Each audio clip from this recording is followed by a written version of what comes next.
That's right. We are here with a live Meet Me at the Diner today with Eric Williams. You know Eric, he is retired as a Chief Park Ranger historian for the 96 National Historic Site, and is also doing a lot of reenactments, and is particularly interested in World War II reenactments of his dad was in the U.S. Airborne. He was in the 17th Airborne Division, and he does medic reenactments, and I am so pleased to have Eric here. It's always good to sit down and see you. How are you doing, Eric? I'm very well, and it's good to be here. Thank you.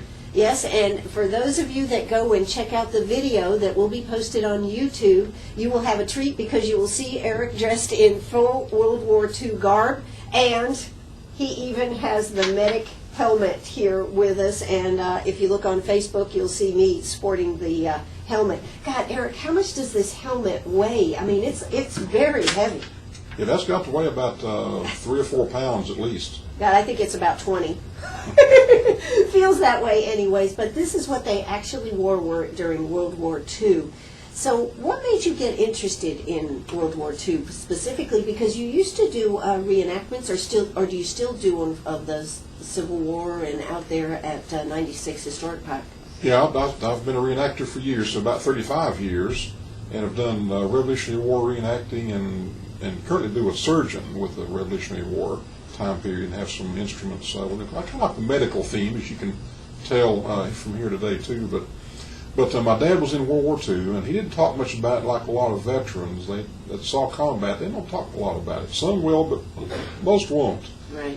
But I was just always proud of his service, and I was like World War II history, and I liked the cause the Allies were involved in, and the clear-cut efforts of the war, and good, the bad, the good guys, the bad guys, and of course, you know, growing up in the late 50s and then 60s, all little boys played Army because their dads had come back from service, and they were proud of that, and we rode our bicycles, pretended they were airplanes, and we'd hide in the woods and shoot and have battles, and so I don't know whether I'm going back to a second childhood. I'm past the shooting part now, but I guess I talk pretty well, so I'm revert back to talking about this rather than running and shooting. There you go. It's kind of difficult, yeah. But things sure were different in the way they fought war back then, in World War II, World War I, even the Korean War, over the way they fight wars today. I mean, we've got so many drones and so many things, but there still is that physical contact. There still is that closeness that comes down in war. And I know one of the things that you were telling me right before we went on the air was about your dad was like 18 years old, and he had been training. Now, he was in the 17th Airborne Division. I don't think that they really thought that this was going to be something that they were going to see combat. They didn't have any real experience when they went into the war, did they? No, they were just fresh out of school, and volunteered and went into training, and he wanted to volunteer to be an airborne soldier. And of course, airborne troops are in a way kind of like the SEALs of today. Probably not all the training in the water that the SEALs do, and probably not quite as much as they do today, but it was rigorous, mentally and physically, and they really put you through it.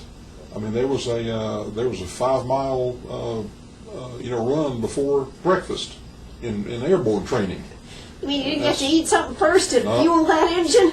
You had to go, and those guys were lean and mean, as they say, but they were an elite core of troops, the airborne troops were, and had to be because of the nature of their job, what they were trained for. Now, you told me they went over to England or to train. Is that where they went? They got part of their training in the U.S. at Camp Forrest, Tennessee, on maneuvers in Camp Forrest, Tennessee in 1944. And then they left from Camp Miles Standish in Boston, and on a troop ship were shipped over to England. I received more training there, and by that time it was late summer, early fall of 1944, and the Germans were being pushed back toward Germany because normally, of course, it happened in June of 44. Right. But the Battle of the Bulge occurred, and that was the last major effort by the German army to push through the Allied lines in Belgium and try to make a breakout of that strong Allied line in Belgium. So the 17th Airborne was in reserve in England. Well, in December of 1944, when the Battle of the Bulge occurred and the Americans were being pushed back, the 17th was called into action, and they were flown overnight from England to France, to Flmery, France, and from there they were trucked into Belgium and right into combat. So they didn't drop into combat, they were trucked into combat that quickly to get them in. So they fought as infantry, but their one drop came later on in March of 45 across the Rhine River in Germany. And these, of course, were young, impressionable guys. Absolutely. 18, 19, maybe 20 years of age. You know, can you imagine just what had to be going through their minds as they were in this situation? Well, it's hard to imagine because I'm not a veteran. I'm not. I love veterans, love, as you said, World War II history. You read a lot, you talk to veterans, and of course, doing living history like I do with this Revolutionary War or World War II, I like to hear firsthand accounts. What did they feel? What did they sense when they were in combat, when they were about to enter combat?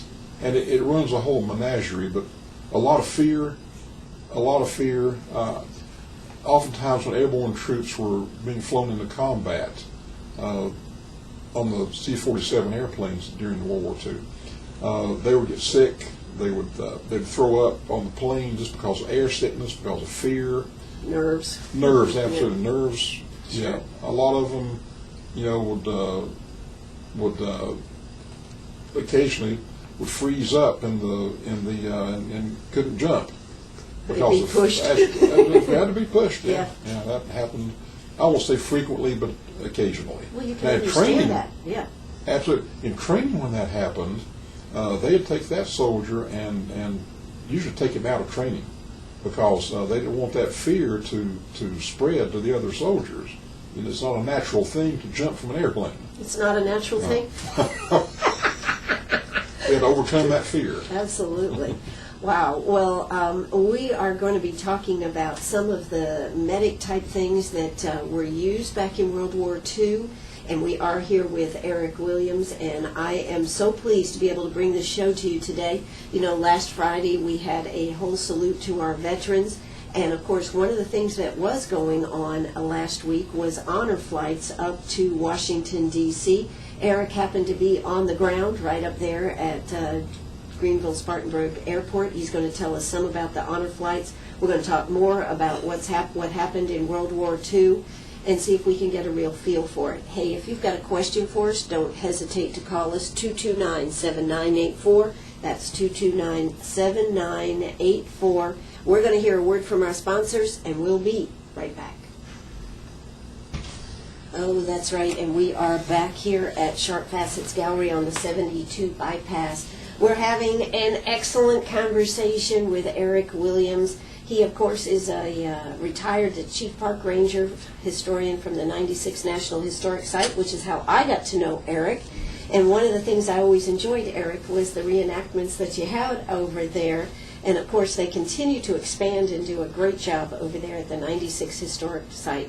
Just to say a few words about the historic site over there, it is amazing that right here in 96 we have such a super area. Isn't it? It is, and a lot of people don't realize it's a National Park Service area. You know, Right. there are less than 400 national parks nationwide in all 50 states, and we're so fortunate to have this one here. Yes. And that's what I was saying, you know, and a lot of people don't even realize it is a National Historic Site. So make sure you check that one out. But we were talking to Eric about World War II. His dad was in the 17th Airborne Division, and although Eric was not is not a veteran, I guess you could say you were always fascinated by what they went through and how they did. And one of the things that you had told me before you came on the air, your dad never spoke much about it, but you did tell me that your dad did say something about marching, and they had first gotten on the ground. And what was one of the first things that they saw? Yeah, they were flown to France right at the outbreak of the Battle of the Bulge, and they were marching, getting ready to go into, to meet the Germans, and where a tank had rolled through previously, there was there was a U.S. soldier who had been rolled over by a tank, and Dad said he looked like a pancake man, just pressed into the mud and dirt, just so flattened. So, for 18, 19-year-old kid to see that, I mean, your green as can be in battle, you're ready to go in, and that's the first thing you see, and it's wrenching really to think about what those young men saw and what they went through. Absolutely. So that's to see that for a first image. Now, one of the other things you said, your dad never talked about it much, but you were talking about a gray overcast day like today. What can you tell us about that? Yeah, we lived in Asheville, and of course it snows more frequently up there, and there was a church about 200 yards away with a tall steeple, and you could see it from the kitchen window, and I was in grade school then. Dad was a teacher. He taught 36 years. But we were both out of school that day. They called off school. And I happened to walk in the kitchen, and total silence in there, but Dad was standing at the kitchen sink looking over toward the church steeple out the window. I was curious as a kid, probably 10, 11 years old. And I said, Dad, what's going on? What are you looking at? And he never looked at me. His eyes stayed focused on the church steeple. And he said he said snipers. He said there are always German snipers in the church steeples. He said we had to call in tanks to blast away the church steeples. Snipers put a lot of fear into those soldiers, and of course we had our own snipers as well. But they could take lives, and you never knew where it was coming from. But usually a high place like a steeple was a good guess. So it was a. I think back on that now. That's been 40 years ago. Mm-hmm. I think back on that, and it's kind of wrenching to me. And in fact, I get a little emotional thinking about that sometimes. And in his mind, he never talked much about it. He never liked snow very much, Ann. Mm-hmm. And because a lot of those guys they got frostbite. His feet were always sensitive all his life. He had to have just the right kind of shoes to wear because of that. Getting frostbite in Belgium and Germany in that awful winter of 1944 45. These are things we don't even think about. They're the little things, though, that our veterans have dealt with, and whether it's the Vietnam War and things coming back from that, or World War II, or Korean War vets, there are things that they dealt with. But the very fact that was just that moment, and I think so many veterans, from what I've seen, there can be something that, whether it's on TV, whether it is on TV, or whether it's in a movie, or maybe it's just something that a food that they eat or are thinking about eating. It brings back a lot of memories. Well, absolutely can trigger memories from that earlier time, and can come back suddenly, upon them. Yeah, so those are the things that you think about, and as you look back on our veterans, they've done such wonderful things for us. One of the things that I didn't realize in today's Army, the military is made up of 1% of our population, just 1%, which merely makes, and in the South, though, I understand, we have a lot more veterans. I think our area has a lot more invested in wars or in the military than other parts of the country. I found that fascinating too, Eric. I've heard that as well, and South Carolina in particular has a lot of veterans, from the wars. That's interesting. It is, and I guess it goes to our passion for our country, right? I think so. I think so, yeah. So absolutely. It's good to live in the South where we're passionate. It is. Absolutely. It is. Yes. So we're going to be talking about why did you get involved? Because of your dad? Is that why you decided to get involved in that? In a way, but I've been reenacting in the Revolutionary War period for, as I say, about 35 years, and for a lot of that time, I just had interest in the medicine, the 18th century ways of treating illnesses, of doctoring soldiers and amputation instruments, that sort of thing. So when I began to get interested in World War II, I thought, well, I have that thread of interest already there about the medicine. So Dad was a medic. I'm not trying to be my dad. I'm not trying to do that. But if I can bring some honor to what he did in medics, I enjoy that. So I like the medical theme. So. Well, don't you think the very fact that, where would they have been without the medics? And your dad really wasn't trained as a medic. He was trained, but he didn't have a medical background. Absolutely in any way. not. No, they were not doctors. But they were specially trained. He went to medical school in Denver, Colorado, and then Spokane, Washington for a while too, before he deployed overseas. But they were trained, but they were not doctors. And when people ask me when I'm at a World War II event, they'll say, "Well, what did a medic do exactly?" And you can think of it like almost they were first responders or EMS on the battlefield. That would be an awesome responsibility, Eric. Well, sure enough, under battle conditions. Yeah, exactly. But almost every item I have here is more of a first aid item. The serious surgical procedures were done back behind the American lines in Army field tents by surgeons, actual Army surgeons. So medic's job was to relieve pain, stop bleeding, patch up the soldier, and get him ready to be trucked back to the field hospital and try to save his life. Wow. And of course, we have all kinds of helpful things. Let's see, what was one of the things that you had that you wanted to talk about? The morphine. Exactly. We've got morphine tartars right here. Those are reproductions. Reproductions? Oh, darn. But I'll tell you what, those are expensive today if you find any today to get original ones. But these were invented by the Squibb Corporation about the time of the war. And it was a half grain of morphine solution in there. These were meant to relieve pain quickly on the battlefield. Wow. And just real quick, what you do, take the plastic cap off and it's sterilized. There's a little pin that you would push down into the tube to release the liquid. Wow. Then take the pin out, toss that little pin away. And then you're left with about a half-inch needle. So this would be to give a shot, either upper arm or thigh, according to where the wound is for the soldier. Squeeze with your thumb and forefinger, little tiny tube, squeeze this solution through the needle into the soldier. Wow. And in a few minutes he'll be relieved of some pain. And when you have a serious battlefield wound and the man is screaming, yelling on the battlefield, that you want to get his pain relieved. Absolutely.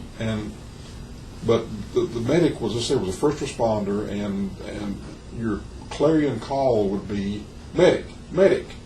You're in the midst of battle, and if the soldier couldn't call you that was wounded, someone would call, and then unarmed. You're supposed to be unarmed. The medics were, because according to the Geneva Convention and nations who signed on to that, those who are identified as medics were not supposed to be armed. Now that wasn't always the case, but most times they were not armed.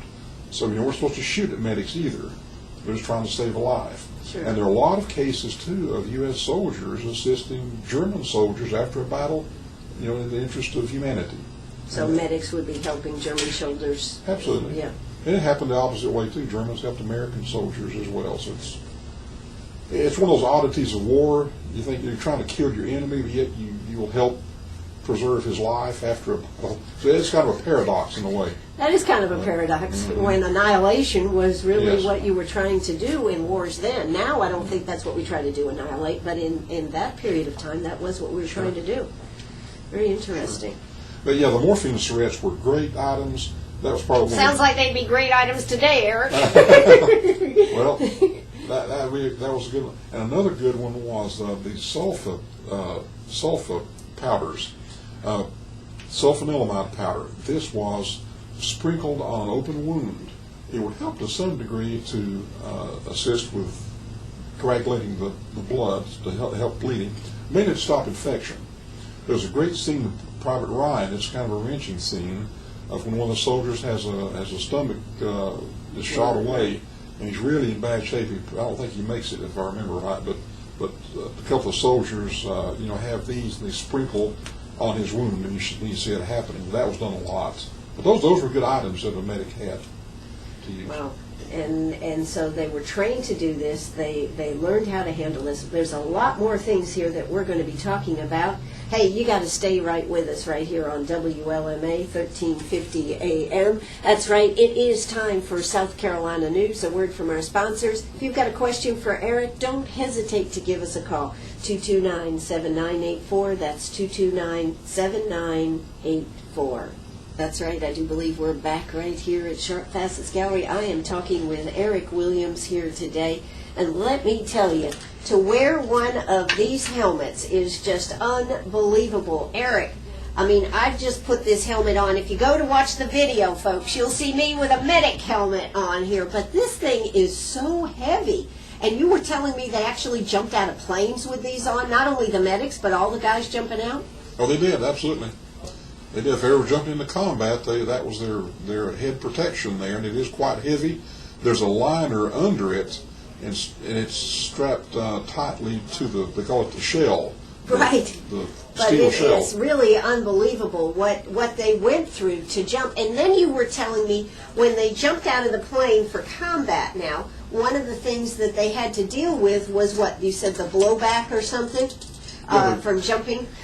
Yeah, they call it prop wash from There the you go. C-47 cargo, and then we've known the civilian version as a DC-3.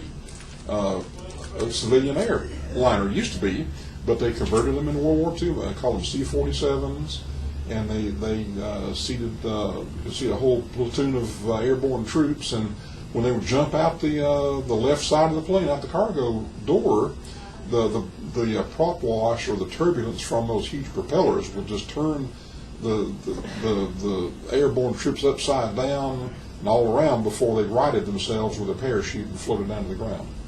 You know, we can't even think about some of the things that our troops, World War I, World War II, what they went through. Because today we see them jumping out of planes and it's all aerodynamic and all totally, not perfect, but they fixed some of the things that our guys went through back World War II, World War I.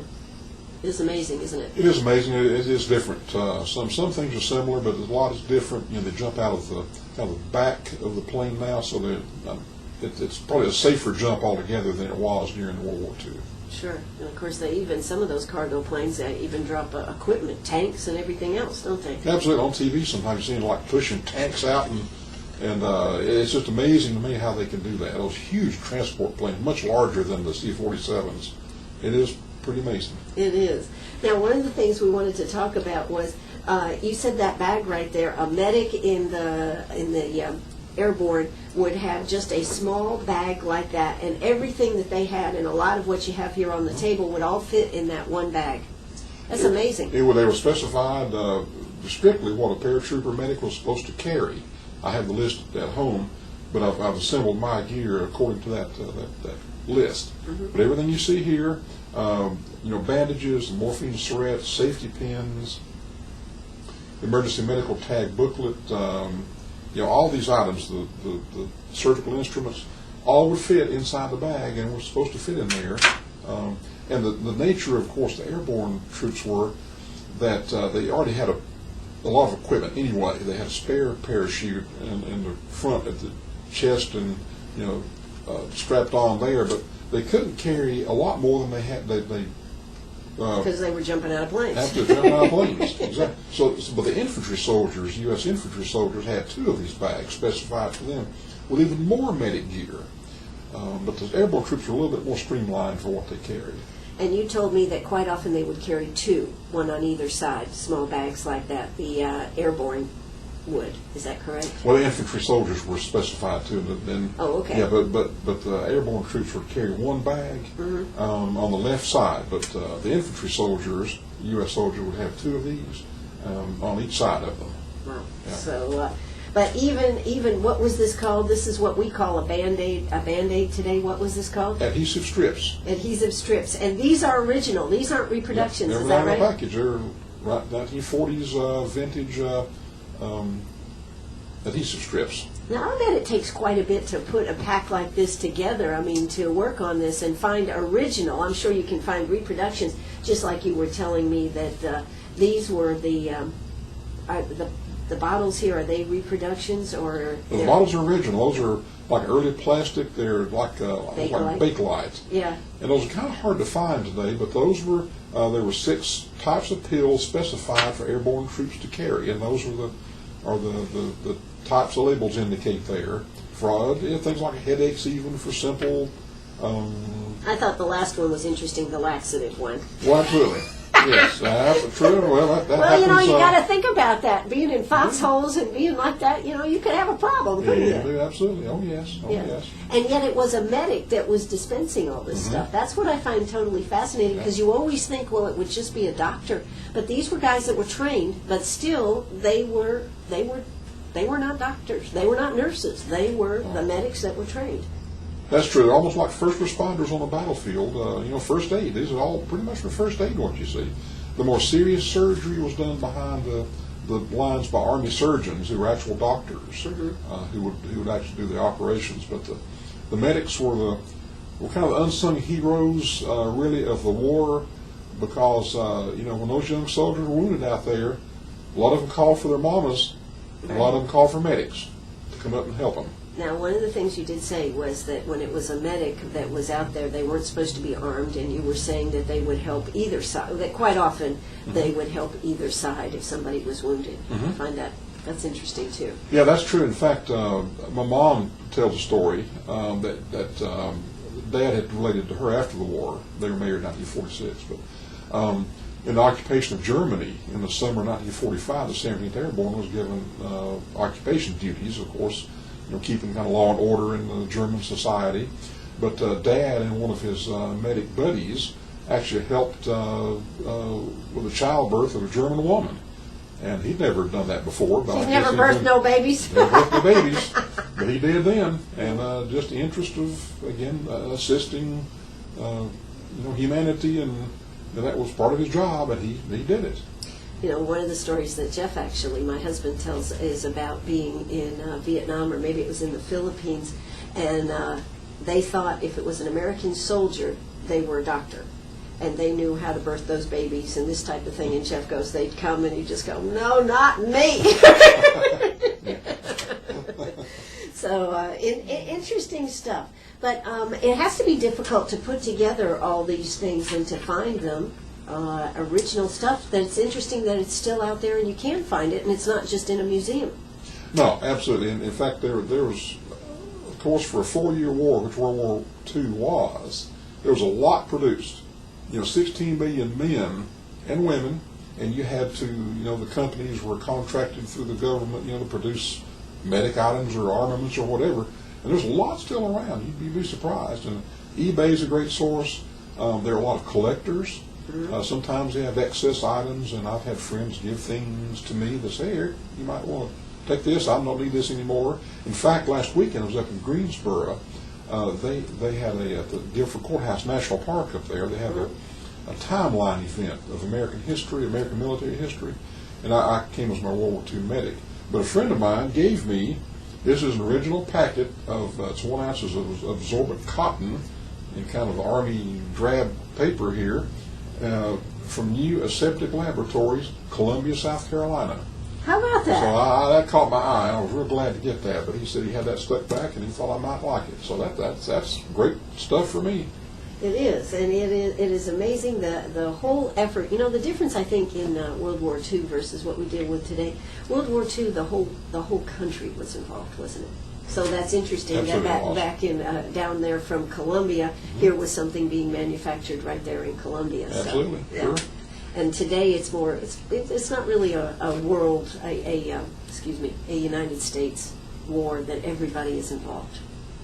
No, it's a totally different time at that time, and a different mindset, and there were a few, and you pretty much say a few who opposed the war, who didn't want to think we should be in it, but for the great majority, the country was behind it. As I said before, they knew the difference between right and wrong, good guys and bad guys, clearly defined, and the American way of life was definitely at stake, because had Germany conquered England, then we were next. We're going to be next for sure. So we had to respond, and had to respond powerfully, and we did. That is amazing. And here we are today, just wondering what direction our country's going to actually end up going, don't we, Eric? Yes, we do. We do, and we're concerned about it. Hey, when we come back, I want to spend a little time talking about honor flights. What a great program that is. How you've gotten involved in it, and we're going to talk a little bit about our World War II veterans. And again, if you're a World War II veteran, World War I, if there's some out there, and Korean War, Vietnam War, all veterans out there, thank you for your service. We're going to be back in just a moment. Don't you go away.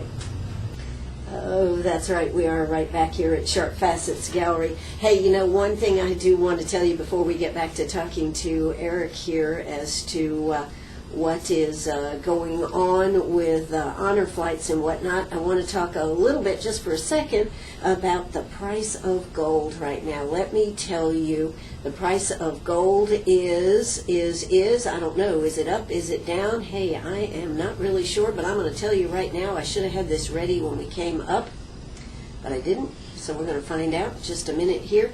Price of gold, thank God for my smartphone here, folks. Price of gold is, let's double check it. Yes, it is at $1,772 right now. Price of silver is at $33.94. They've gone down a little bit, but not a lot. So let me tell you what I say. If you've got gold, if you've got diamonds, if you've got silver you want to sell, come see us today at Sharp Facets Gallery.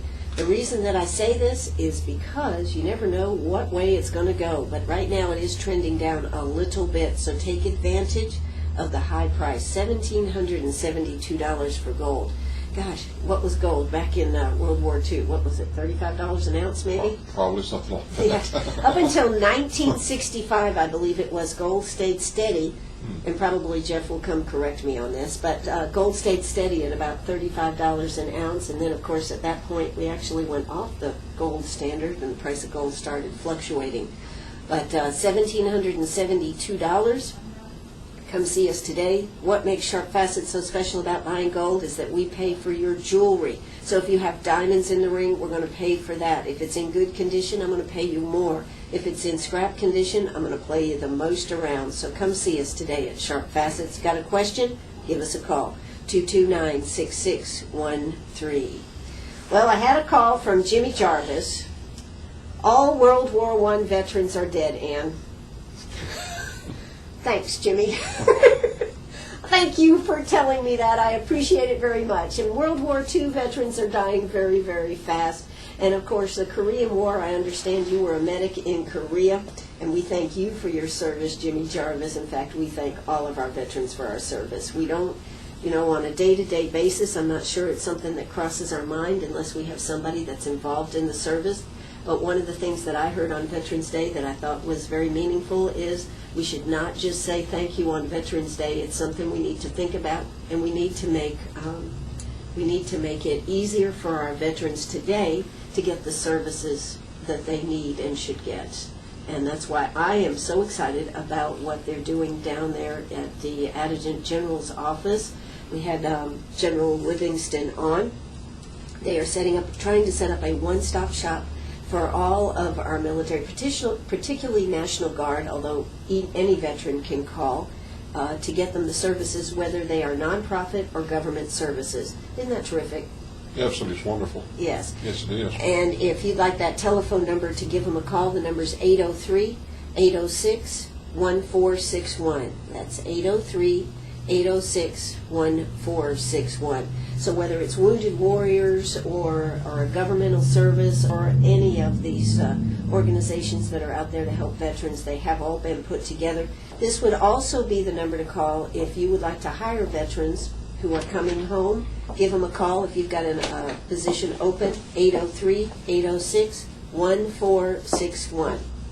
See, I knew Jeff would come through with the price on that. Back in World War II, the price of gold was $32 an ounce, wow, and silver was $1 an ounce. Today, silver is $34 an ounce, so a silver dollar literally was worth $1. How about that? Imagine that, huh? Imagine that. And today, $1,772 on gold. Silver was $1 an ounce, and today it's almost $34 an ounce. Well, one of the things that I'm very interested in, I understand you participated in an honor flight send-off here that happened last week up there in Greenville. Can you tell us a little bit about it, Eric? Yeah, in fact, for those who might not know what honor flight is, it was begun about 10 or 12 years ago in North Carolina.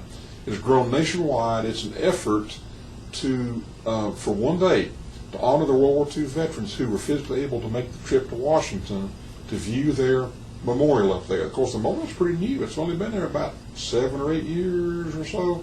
It's a pretty fantastic monument, I will say, the way it circles around and everything. It's beautiful. But to get the veterans to Washington to see that memorial and others up there for one day, and it has grown nationwide, and they'll typically fly about 100 or so, sometimes less, World War II veterans to Washington, and the veterans must complete a form, an application form, to be selected to fly up there.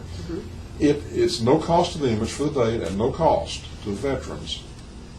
And its corporate funding is sought by several entities to fund the trip up there.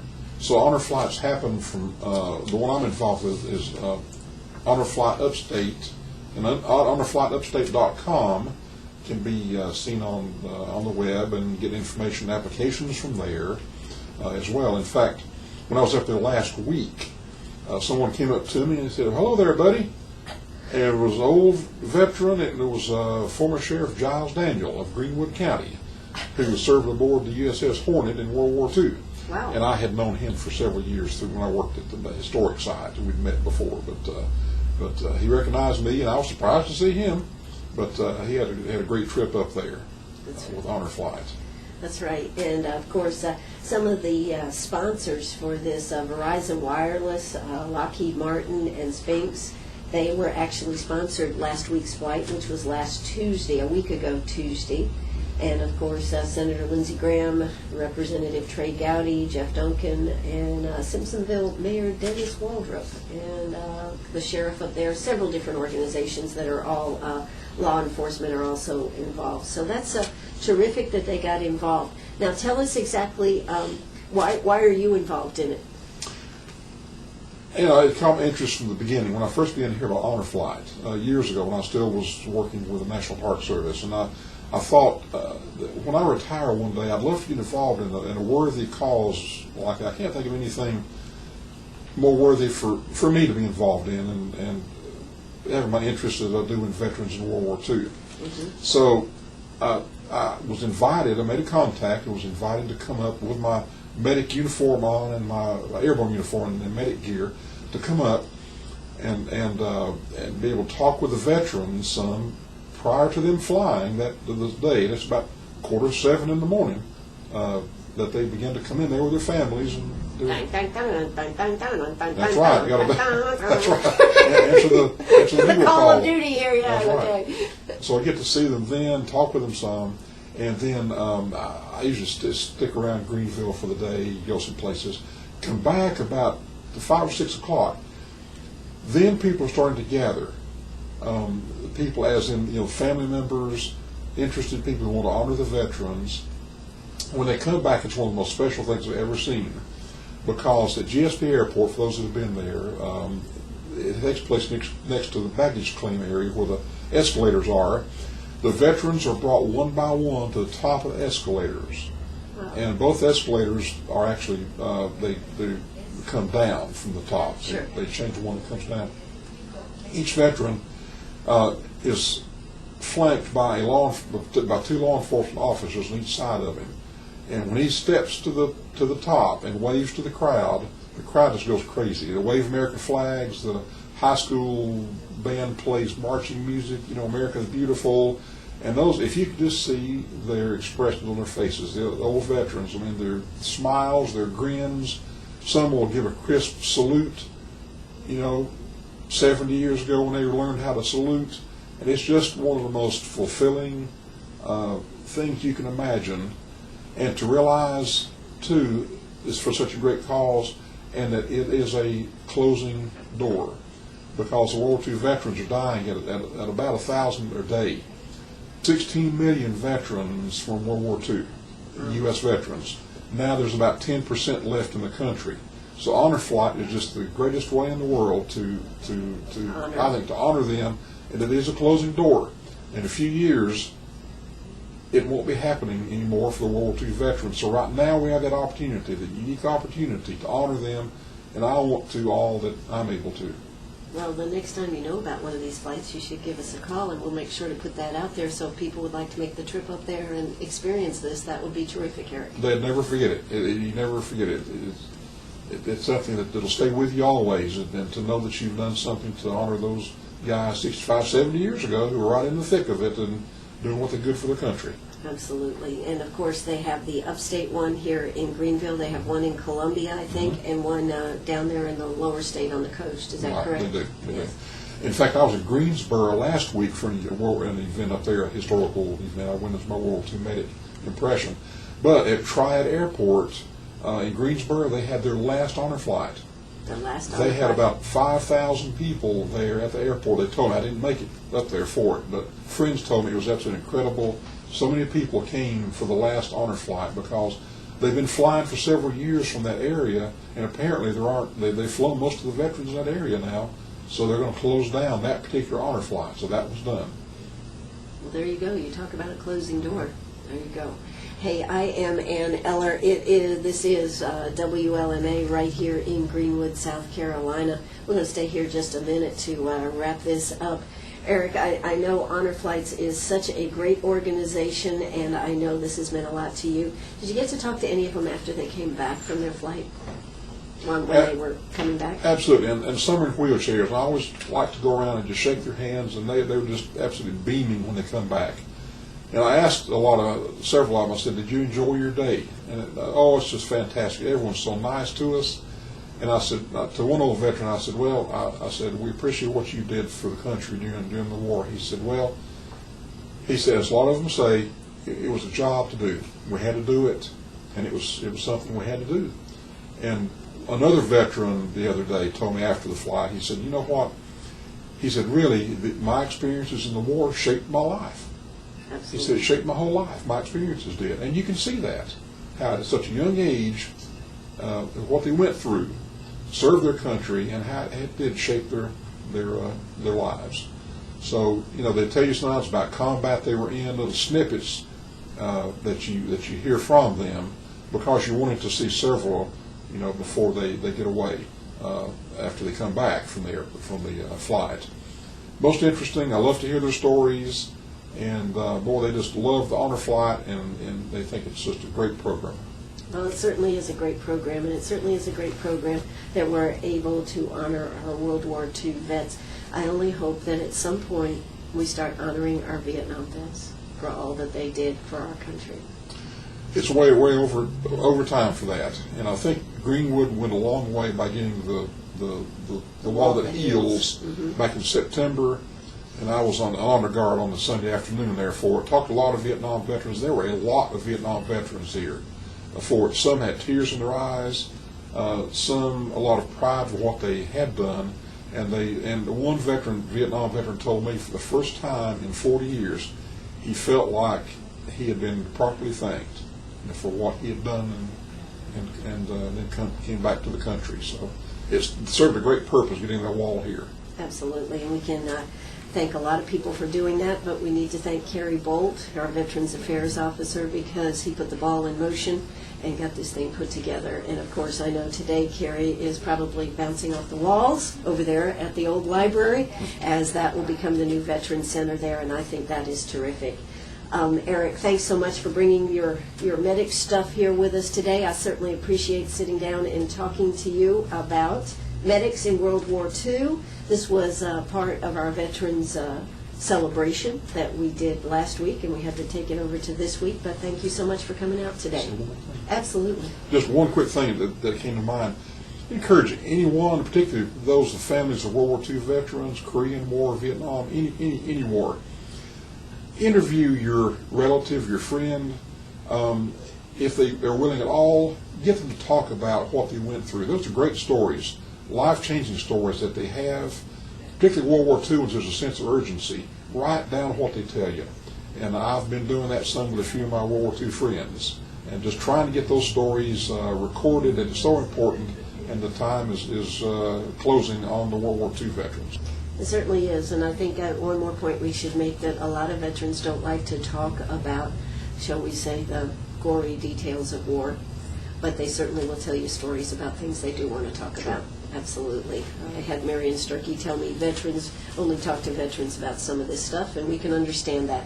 Hey, I am Ann Eller. Eric, thanks so much for coming out and sharing with us, and it is really important to get the stories because you want to continue those traditions to be able to tell family members after family members because we don't want to lose these memories. They are memories. They were part of our history and part of our culture.